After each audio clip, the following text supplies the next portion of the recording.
উম্মত আমার 23 বছরের এত চোখের পানির কথা একবারও মনে হয় না। কি আনছো এটা আমারে? উম্মত তুমি জানো না আমি যে তায়েফের পাথরের আঘাতে পুরা পিঠ চালনির মতো জাজরা বানায় ফেলছে আমার? শোনো নাই তুমি? আমারে যে উহুদের ময়দানে দান দান শহীদ করে রক্তাক্ত করছে, তুমি শোনো নাই? আমি যে 14 দিন পেটে ক্ষুধার তাড়নায় পাথর বাঁধছিলাম, উম্মত তোমার মনে নাই? একবারও শোনো নাই আমার ক্ষুধার কষ্ট, আমার পিঠের ব্যথা, আমার দাঁতের ব্যথা, আমার কাঁধে 2টা কড়া ঢুকে গেছে উম্মত।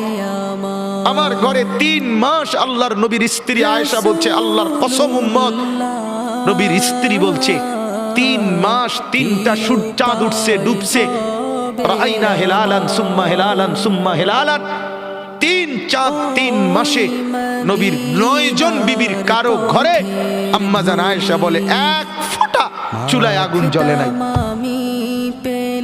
মা আওকাদাত ফি আবিয়াতে রাসূলিল্লাহ নারু, নবীর একজন বিবির ঘরেও আগুন জ্বলে নাই।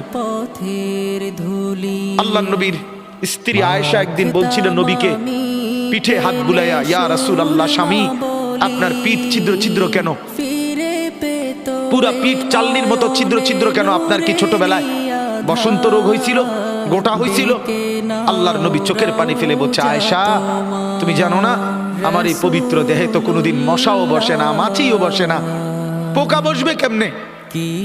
আমার পবিত্র দেহে তো হাঁটলে মেশকের গ্রান বের হয়, আমার পেশাব পায়খানাও তো কোনোদিন জমিনের উপরে 1 সেকেন্ড থাকে না, মাটি ফাঁক করে ভেতরে নিয়ে যায়, সেই আমার গায়ে গোটা হবে কেন? আয়েশা এগুলো আমার তায়েফের পাথরের আঘাতের রক্তের দাগ। মরণের চিঠি যখন আসবে আমার, হলো না বাপ? কিছুই মনে হলো না? এভাবে ভুলে গেলেন?